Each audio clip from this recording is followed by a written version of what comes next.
very well. And so kind of if everything plays out like I hope it does, by about March 1st, we'll have the biggest solar system on any school between the Canadian border and the southern border of Oklahoma. So,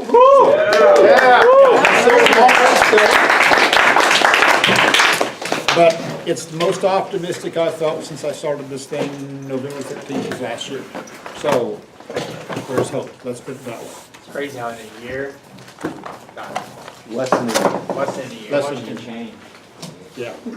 Because I remember, like, right now I've raised like 140,000. And so I remember when I was happy when I cleared like 10,000. I was like, oh, there's a milestone. I cleared 10,000. Now I look back and go, what? You know. What's the vote and what's That means $3. That's the light. amount? Well, if I had raised it all, it'd be like 400,000. But because we're taking advantage of some federal tax credits, that's going to reduce that amount. So it's going to be a cool deal. Yeah, it's funny before I started this, I went to like it was an education conference, and they were talking about how you raise funds, and there was like GoFundMe.com and all this other stuff, and at the time, that morning I had gotten a donation from a friend of mine in Brisbane, Australia for like $1,000. Because he knew my dad, and my dad is the real reason I'm doing this. And so I had this deal, and there was like 20 teachers in the room, and everybody's going around saying, you know, what they're raising money for and how much they're trying to raise and how successful they've been. And, you know, they're trying to raise like $300 to buy books, and they're going, well, I got a $50 donation from my father-in-law, and, you know, and they come to me and it's like, well, what are you trying to raise? $385,000? And they're like, what? And I said, yeah. They said, you're crazy. And I said, yeah, it could be. But I got a $1,000 donation just this morning from Australia, so that'll be okay. So, yeah, they're like, what? Anyway.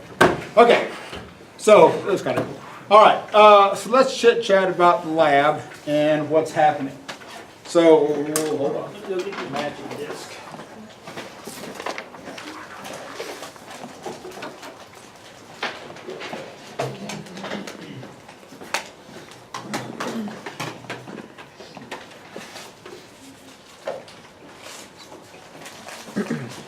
That was my question. I got a $50 donation. Oh, good for you. Okay. Okay. All right. So here's the deal. So we're going to take this and give it a push. So here's the $1 million question. And you have to understand this in terms of this whole concept. Why does that disc come to a stop? Friction. Friction. Because if there is no friction, what would happen? Keep going. Keep going, right? So to keep it moving, everybody says, oh, you have to have a core force to keep something moving. You don't, because if I can eliminate friction and give it a push, it's just going to keep going and going and going. And that's the beauty of what Galileo was able to do. Galileo was able to realize what would happen if you eliminated friction. And he goes, if you eliminate friction, nothing comes to a stop. It just keeps going, and that's Newton's first law of motion. Newton's first law of motion basically says Mother Nature is lazy. If it doesn't have a velocity vector, you're not going to create a velocity vector unless you give it a force. But once you create that velocity vector, it's not going to change that velocity vector until you apply a force to the system. So whatever velocity vector it has, that's the one that it wants to keep. If it doesn't have one, it doesn't want one. But if it gets one, it wants to keep that one, okay? So, here's the setup. And this is what y'all basically did on the lab on Friday. I'm going to push this thing, right? So what's the only reason I apply a force? Because there is friction. So, if I'm pushing this thing at a constant velocity, listen to me very carefully. I'm pushing this thing at a constant velocity. When you hear constant velocity, all the forces add up to zero. So, great. I'm pushing this thing at a constant velocity. What's one of the forces acting on the puck? Well, gravity. Okay? Now, what are the two ways that I can determine the gravitational force? As an added bonus question, Greg. Wow. What's one of the things that how I can find the gravitational attraction between this puck and the strange rock that we're on? Well, gravitational attraction, and that's just weight. So Yeah. you would just measure the weight of it. Using what? The neat little tool that pulls up on it. Otherwise known as a Newton scale? Yeah. Yeah, Newton scale, okay. That's what we did yesterday. So one thing is you can just take the scale, and it's going to measure directly in newtons, and life's good, and you hold it up, and move more off to the races, okay? Which is cool if that's what you've got. Now, let's say the other thing you're going to do in the lab is that you're going to take that block of wood and you're going to stack a 200-gram mass hot brass weight on it. So if you know the mass, how can you calculate the gravitational pull? Hunter, if I know the mass, like 0.2 kilograms, how can I find the gravitational attraction between a 0.2 kilogram mass You have to turn it, and the rock? you have to turn it in newtons. By doing what? You're right, I have to get it into newtons, but what do I do to get there? By Kilograms, times, meters per second. Squared. squared. And what number goes in front of those meters per second squared? Let me give you a hint, it rhymes with 9.8. Oh. Now don't worry about making it negative. Do not worry about making it negative, okay? Just use the 9.8. So why do we multiply mass by 9.8 meters per second squared?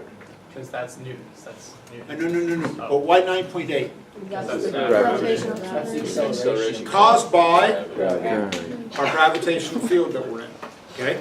If you're on the moon, we'd multiply by 1.63. If you're on the moon, or Mars, we'd multiply by about 3.5, okay? But this rock that we're on has a pretty decent gravitational field, which is cool because otherwise we wouldn't have an atmosphere and we wouldn't be here having this discussion, okay?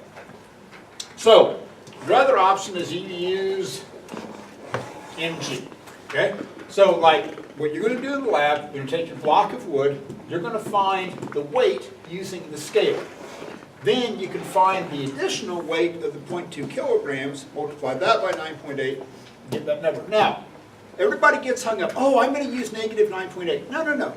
Just get the number. Just multiply by 9.8 and then decide in the context of the problem, does it make sense to make it positive or negative? Okay? If all you're trying to find is just the weight of the object, don't worry about making it negative. Just get the number.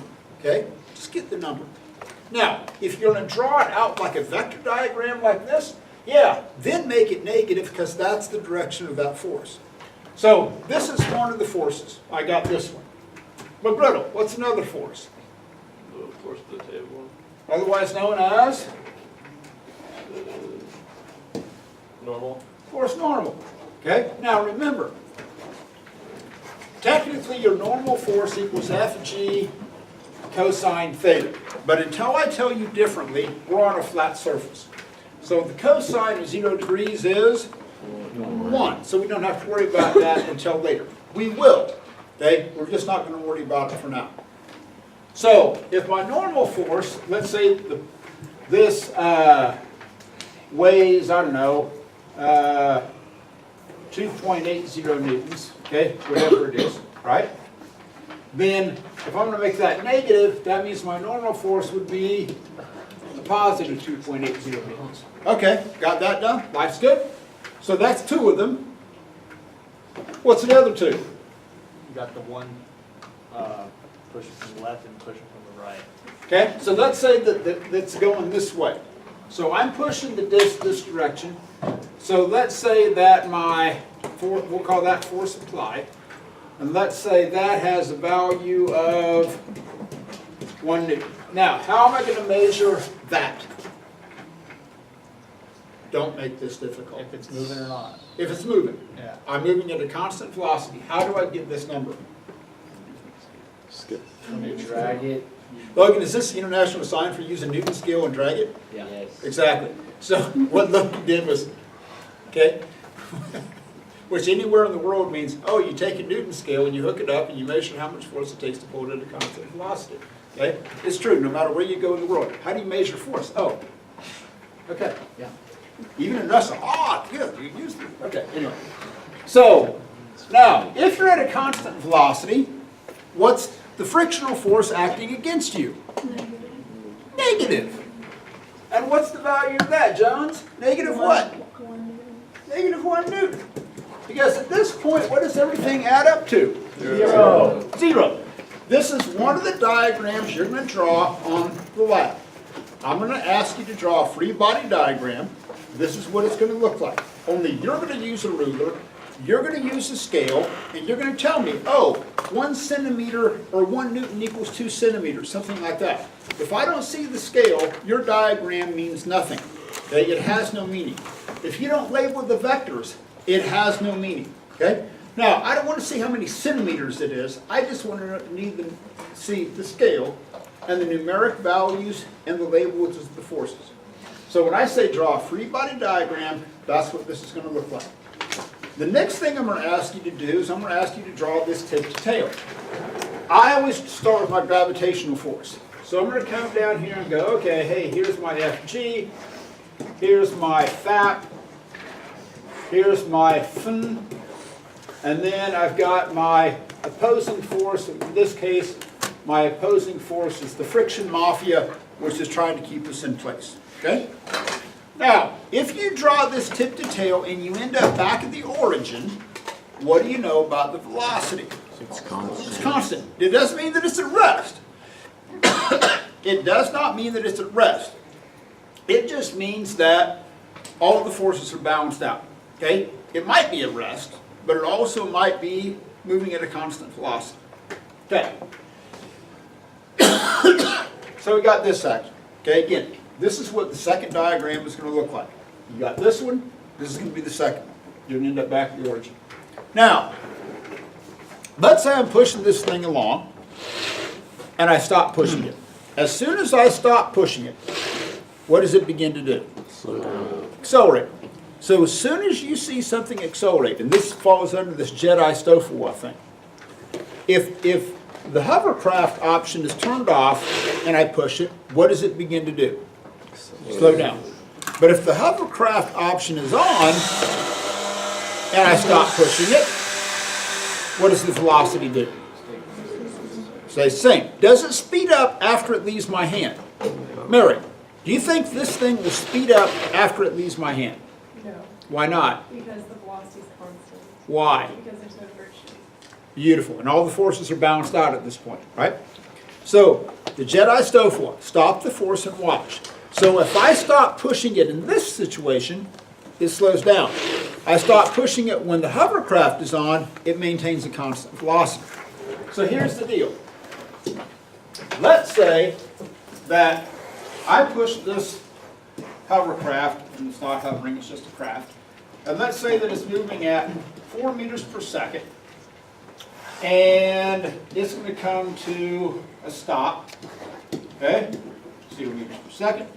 So here's my V naught, okay, and let's say that that took 1 second, and let's say that the mass of this thing is, I don't know, 0.2 kilograms, just to make up a number.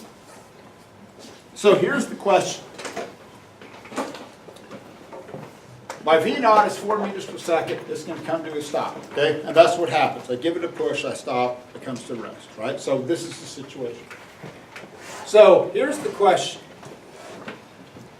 This thing is going to start at 4 meters per second, okay? And this is when I'm pushing it along. I stop pushing it. Olivia, what's this line going to do? It'll go down to 0, right?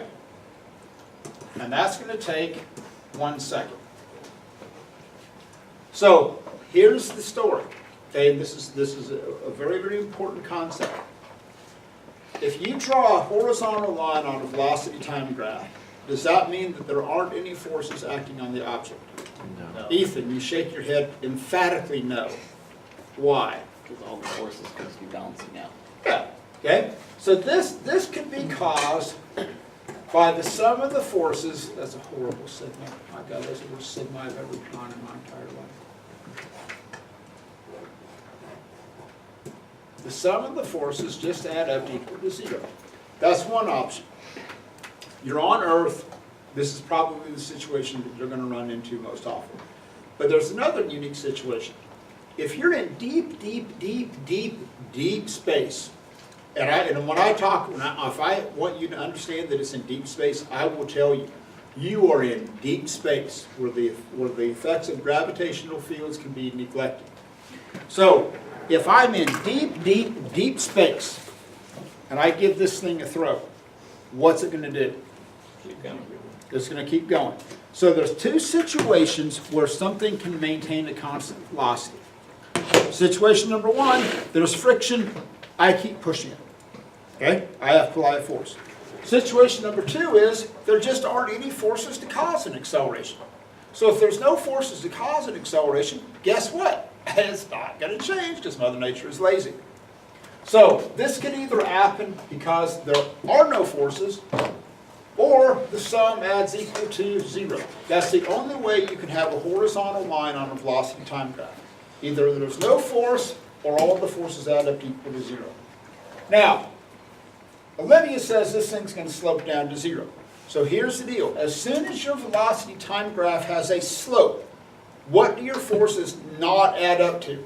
0. 0. So at this point, I know the sum of my forces do not add up to equal to 0. Would the same thing be true if this velocity time graph started to slope up? Yeah. So anytime, listen to me, anytime your velocity time graph changes slope, you change the force. Okay? That's the rule. Because this is where it becomes a logic problem. You go, oh, slope of a velocity time graph gives me acceleration. The only way to change my acceleration is if I change the force. So when you change the slope on a velocity time graph, the only way you can do that is to change the amount of force that's applied to the system. Now, here's the million-dollar question. Do I have enough information to calculate the acceleration of the puck? Vonda, could I calculate the acceleration of the puck? Yes. How? With the slope thing. With the slope thing. Did you just say the slope thing? Yes, I right. like it. So let's go a little bit more technical than the slope thing. Okay? Do you know the initial velocity?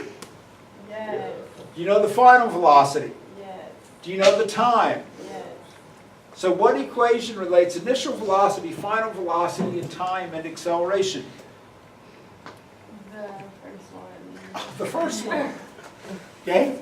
So maybe this V equals V naught plus AT? Yeah. Yeah, how cool is that? Wow. So for the bonus question, Vonda, how can it get acceleration by itself? You subtract the V naught and divide by G. Beautiful. God, I love algebra. So, only when we do it in terms of physics it makes sense. Okay? Equals time. Screwed that up. Hold on. I got so excited about liking algebra, it just made a mistake. Okay. How about this equals acceleration? So I got 0 minus 4 meters per second divided by 1 second. Last time I checked, that should be negative 4 meters per second squared. True? Now, here's the deal. Which force, applied, friction, normal, or gravity, is causing this thing to stop?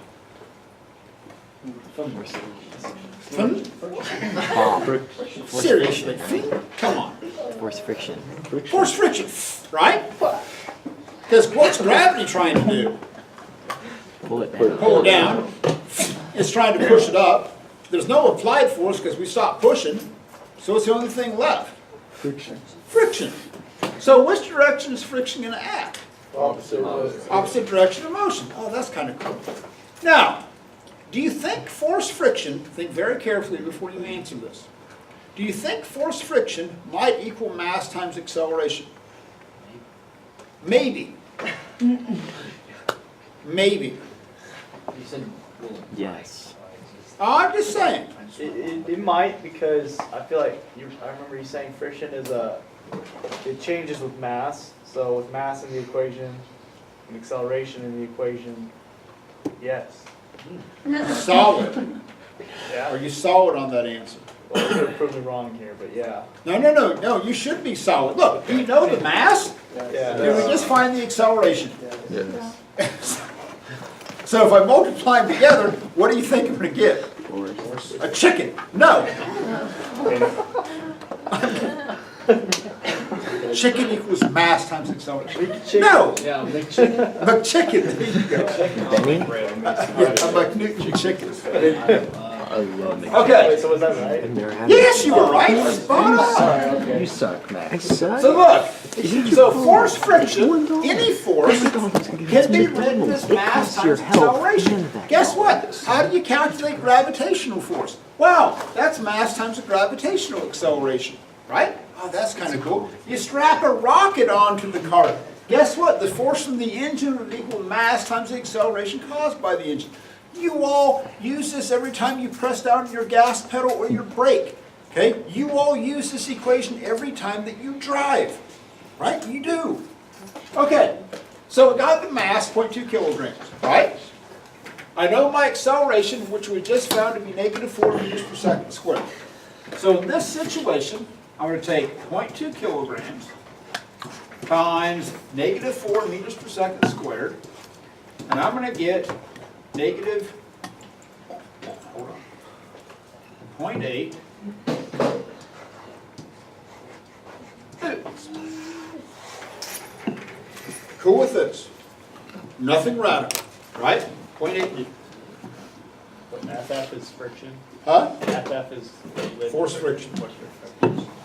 Now, here's the question. Can I find the coefficient of friction? Matt, do I have enough information to calculate the coefficient of friction?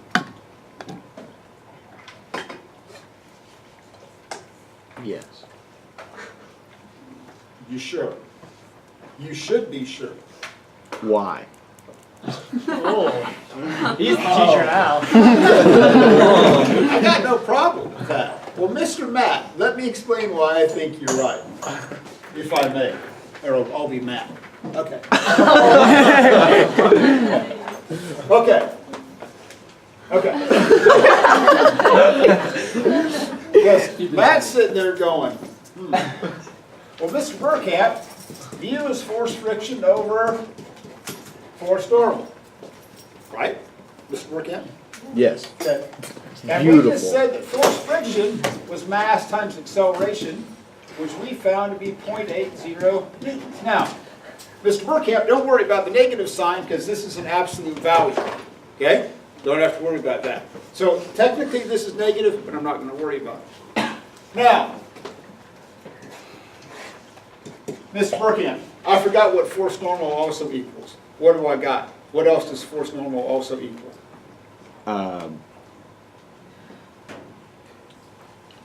Rhymes with 8. Wait.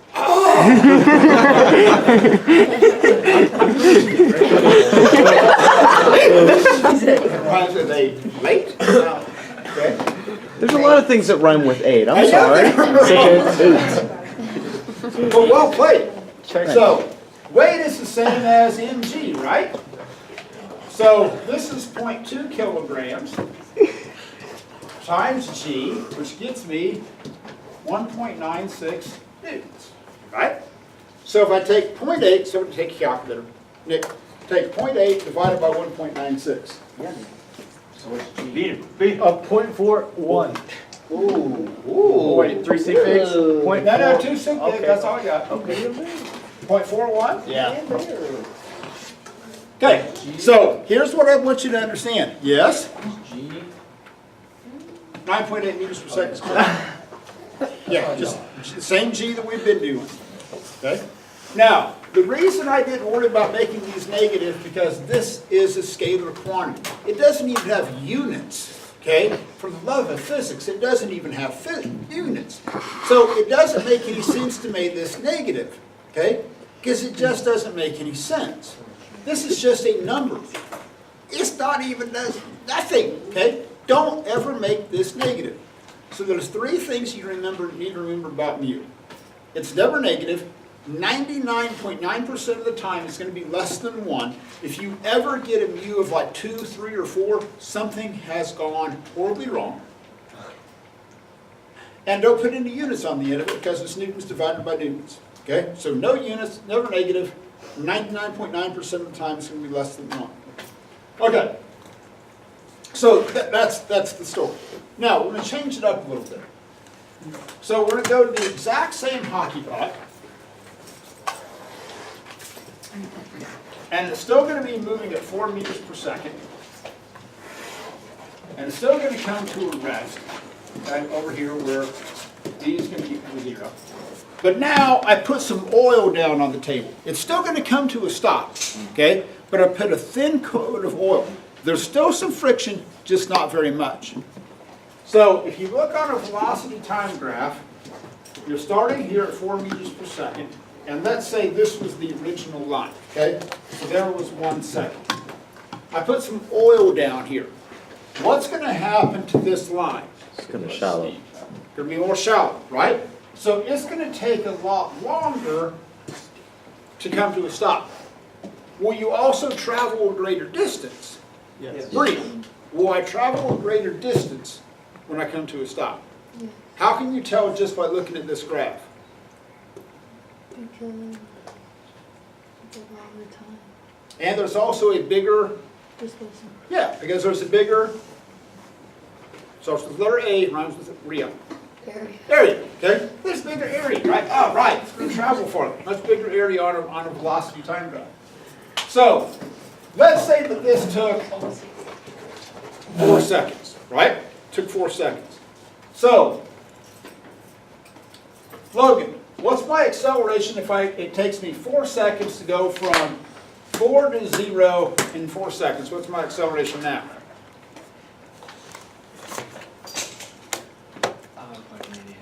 You don't want to indicate you're sure it happens. Hey, as a K-State grad, I get to say that. Got to give you a hint? What's your final velocity? What's your initial velocity? How long does it take? -1. 4 seconds? So what's my acceleration? Beautiful. Beautiful. Even better. Okay? So the slope of this line was -4. The slope of this line is -1. Okay?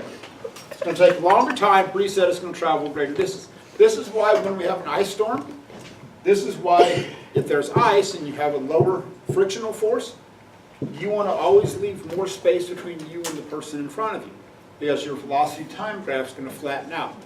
And it's going to take a longer time to stop, and you're going to travel a greater distance. Look, Do you think about like all of this when you're driving on the road? how honest do you want me to be? Yeah. Dead I do, yeah. Because I have idiots around me that are tailgating. I want to scream like, do you not understand velocity time graphs and the influence of coefficient of friction? Pull your head out, man! Yell that out the window. And this is Let me why I get you. don't deal well with people. Okay? Love students, hate people. Big difference. Students are people. Okay. We are not people. Get it right. We're a lot easier to influence. We're just a part of Students are people. No, I'm just used to dealing with people's behavior on my terms, that's all.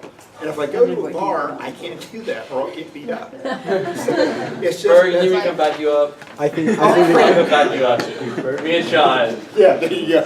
Dude, Berg, we can just like, No, We'll pull up in One motorcycle. hand. yeah, you can just hold them with What are you doing? Oh, Michael Okay. Jordan. now, here's the question. He pulls up in a little side seat. We're talking about taking you to a bar and our shoppers, and you're sitting in a little sidecar thing. your chemistry teacher too. You could like find stuff in the bar to like set on fire. And just Okay, literally anything. We can make beer bottle bombs. Come on. Beer bottle bombs. You just say Mazel Tov. No, no. Darn. What? This is. World War II? Have I ever played what? World War II Call of Duty. No, my gosh. Oh my gosh. Are you kidding me? We haven't known each other for okay. So what's your gut feeling? Yes. Good answer. You not like video games? Okay, here's my point. As you get older, at some point, I think at some point I'm going to have to give a reckoning for the time that I've been given on this earth. And I really don't want to say, I spent like hours upon hours playing a stupid video game. That's not going to end well for me. I mean, you could. I could, but again. So you're saying fun You could is sit stupid? there and Huh? it could be a You're good way saying to fun is study your stupid. velocity. No. It's just not my Yeah. form of fun. You That's can all. find the acceleration of the Because pole. I've looked at it and I've tried it, it just doesn't make, at the end of the day, I'm like, okay, what have I done? Yeah, you're probably not We good could at find it. out how fast the Or guy play spins his GTA, arms like you know? this. It's someone's Okay, hand. anyway, Bird cannot play GTA. Oh, it might help you with your hatred of people. old school asteroids, if anything. Oh. Which is a video game most of you probably have never even seen. Ooh, I got it on my arcade. Yeah. Yeah. Show you a little He bit of built Mega an Man, arcade show you how that machine. game goes down. Or Galaga. Oh, yeah. That How do you feel about I the think lack? Berg had the Atari and was playing the basketball. Oh, no, I never had game. Atari. The basketball game is awful. Okay, anyway, so here we go. So boring. I really thought you were Okay. So, here's the question. Can I find the frictional force at this point? Do you know the mass? It's Yeah. still 0.2 kilograms. It's still the same buck. Do you know the acceleration? Yeah. Do you know force equals mass times acceleration? Yes? Really? So, if I take 0.2 kilograms times 1 meter per second squared, I'm going to get negative 0.2 newtons. That's my frictional force, right? So if I divide that by the weight of the block, which is 1.96 newtons, so somebody, whoever's fastest, take 0.2, and this is like an absolute value, take 0.2 and divide it by 1.96. What do you get? 0.11. What? 0.11. It's No. 0.10. 0.10. Wow. like 7. 1.896. That's what he said, right? No. He said 1.96. Is it 0.11? It's 0.1. 0.10. It's 0.10. Okay. That's varsity up there, man. Okay. No. Now, that's, here's that's the deal. smallest. What happened to the coefficient of that's not friction even once you reduce the frictional force? It went down.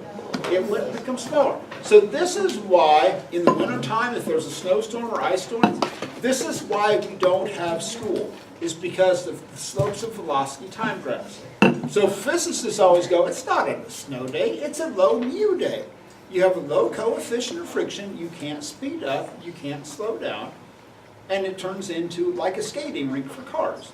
So physics is the only branch of science that causes you to have snow days. Biology does it, chemistry does it. It's all okay. Huh? All right. So here's what I want you to understand at this point. Right now you found the force friction by pulling the block into constant velocity. So you measure the applied force. That's balancing out the frictional force. That's one way. You can also find it by using mass times acceleration. Okay, that's pretty simple. Now, let's say that we're going to take a, I hate to say this, but I will. So let's say we're going to take a McGriddle. Okay? Oh, man. I know. Why not Maybe. eat chicken? Delicious. We're going to use a McGriddle because it's going to be sticky, right? Yeah. It's nasty. It tastes good. So, if I tell you that the coefficient of a McGriddle sandwich is 0.80 examples that could do that. and it has a mass of 0.1 kilograms, how much force would it take to pull the McGriddle at a constant velocity? Too much. Multiply those two numbers. You're taking take 0.8 times 0.1 kilograms. Now, we're going to do this. We're going to do this. So if I take 0.80, and what units are on the end of mu? Nothing. Nothing. This has no units. If I multiply that by 0.1 kilograms, what units do I get? Kilograms.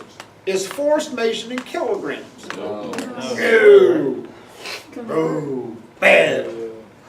You're about 60% right. What does mu equal? Mu is the ratio of what two things? Force friction and force normal, perhaps? True? Yeah. I know what mu is, so how can I get force friction by itself? Multiple. So mu times force normal is going to get me. Now, on a flat surface, how do you calculate your normal force? It's Equal to the force. You've got the mass. It's equal to the force. Oh, V equals V naught plus AT. Kind of ish. Okay, on a flat The weight. surface, what does force normal equal? It's the weight. The weight. So I can and how do you calculate the weight? By multiplying times your gravitational acceleration. So could I substitute mg for force normal? Yeah. Yes. Oh, that could give me my force friction. Now look, as soon as I multiply mu by mass times an acceleration, now what do I get, Grape? Now you get your units. Now I get my newtons. Otherwise, I get kilograms. Okay? So somebody take 0.80 times 0.1 kilograms times g. And again, just get a number. Don't worry about making 78.4. What'd you get? 78.4. There is no way. 0.784. 0.8 times 0.1 times 9.8, which is 78.4. 0.784. I put 80.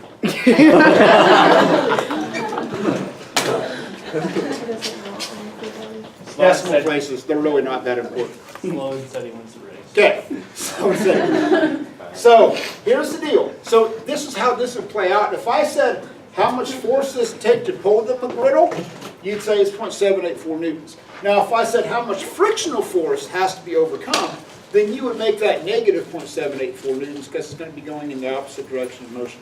So always get a number, then decide what you want to do with it. Okay? Got it? Good? Great. Now, go back here. I'll explain the last part of the lab. Bring the camera.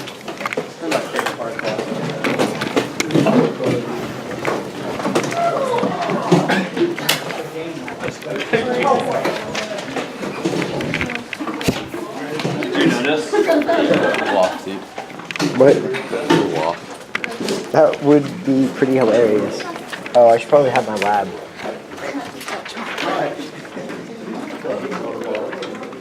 Oh, yeah. She sets it next to you. Yeah. Okay. So here's the second part of the lab. So back over here on this page yonder, on the back side, you can have three different vectors that you need, A, B, and C. So to generate that, you're going to have a table, okay, that looks like a table, hence the term, and you can like tighten these up, hold those in place, tighten. And so it's a table, and we're going to study forces on it, and so that's why it's called a force table. Very clever, I know. So what you want to do is you want to adjust this situation so that this ring stays right in the middle. So it's like a three-way tug of war. So you've got force, the first force A is going to be 0 degrees. The one that sets at 0 degrees, don't change that angle. A is going to stay at 0 degrees. So there's two things that you can do to manipulate the system. You can either take off weight or add weight, so you can shift where that weight is located, and you can also loosen the clamps and you can move the location of the poles. So those are the two things that you can do. When you get done and it's centered, you can do like a little bit of a tap test. If you just kind of tap it and that ring remains stationary, you're set. If it starts to move, you need to readjust things a little bit. So when you get all things in equilibrium, here's the big idea. What's creating the force on this string. Gravity's pulling down on this mass, right? Yeah. So this pile of brass is being attracted to this big rock that we're on, okay? And so all of these are stamped, so like this is a cute little 5-gram mass, okay? So after you get it in equilibrium, you're going to take off all of the masses, lay them out, and then you're going to add together that total amount of mass that's going to be in grams. But to calculate weight, that grams have to be in, Kilograms. and how many grams are there in a kilogram? 1,000. So you're going to multiply by 1,000 and divide by 1,000. Divide. Let's divide, because this is not 5,000 kilograms, okay? It'd be really weird if it was. So, get it in grams, divide by 1,000, you got kilograms. And how are you going to get the weight? Multiply that by 9.8. due to, Gravity. which is, 9.8. and again, don't make it negative, just get the number. Because you're going to define the direction based upon these angles. So you got force A, then, just like we've always done, you're going to measure around counterclockwise. This is laid out on a grid, so you could look at this and go, oh, this is like about 95 degrees, and then you're going to go around some more, and so this is like at about 126 degrees. So that's how you're going to get your angles. Look at this. You're going to get the weights by pulling those, see how much weight is pulling down. Do not set 3 120-degree angles with equal weights on all three. I want 3 distinct different weights on the ends of the string. So don't make this easy and go, oh, we'll just make them all the same and make them 120 degrees. No, you're missing the point of the light. Now, here's the bigger idea when you go to answer these questions. You're going to draw 2 diagrams for this setup. One is a free body diagram. So you've got A going like this, you've got B going like this, and you've got C like this. So your first diagram is going to look like a starburst, where you're going to have A, B, and C pulling on this ring, acting out this way. That's the first diagram. Again, you're going to choose a scale. Show me what the scale is. Did you let 1 centimeter equal Newton? Did you let 2 centimeters equal Newton?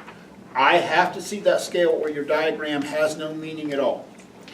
After you get done with that, then you're going to draw this thing tip to tail. So when you draw this thing tip to tail, where do you think you should end up? Origin. At the origin. Why? Because Yeah, it's at equilibrium. It's not accelerating.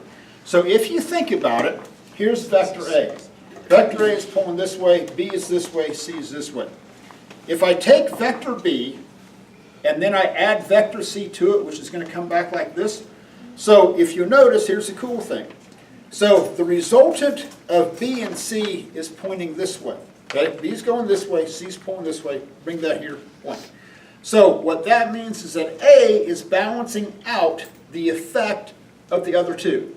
C is balancing out the effect of A and B, because here's A, here's B, I draw that, boom, here's this resultant, this is going in the opposite direction. Great? So would one of those have to be like negative? No. Because The angle is defining which direction they're going. No. We're not using like a positive X and Y axis. the weight. Yeah, make all the weights positive. Okay. The angle defines which direction they're going to point. I was just confused because like you have one amount of weight pulling on this side and the other on this side. So then there's a smaller amount of those in the middle. Like that vector is like, do you know what I mean? No. I don't know how to explain. Because you've got 3 of them though. Okay, yeah. Okay? So one's always balancing out the effect of the other 2. Okay? So here's what when you get done, you're going to have 5 things that you're going to draw. One is the graph where you're going to take the block of wood, add weight to it, and pull it. Or you're going to have force, friction on one side, force normal on the other. Read the instructions about what I want on that table. Now, don't make that part of it difficult. You're already going to have the weight of the block. You already have that number up above. So here's a 0.2 kilogram mass. What does a 0.2 kilogram mass weigh? 0.2 kilogram. Wait, no. 0.2 kilograms times 0.2 times 9.8 meters per second squared to get you. Newton. Force G. No force. It is gravitational force, 1.96 newtons, right? Okay? So, to get the total weight that you're pulling with the block in the 0.2 kilograms, take 0.2 kilograms, multiply that by G, you get 1.96. Add that to the weight of the block, that's the total amount of weight that this thing has to support. Then you can take like 0.4, boom, put that on there, give it a pull, okay? So with these, don't hang it up by the scale. You know exactly what the mass is, multiply it by G, boom, you're off to the races. And then just add that to the weight of the block. So you're going to have a graph. You're going to have the wood on wood, where you're pulling it at a constant velocity, tip to tail and free body diagram. And then you're going to have this drawn as a free body diagram and tip to tail. So you're going to have 5 things that you're going to draw. The graph, the block, free body diagram and tip to tail, this situation, tip to tail, and free body diagram. Okay? Got it? Good? Make science.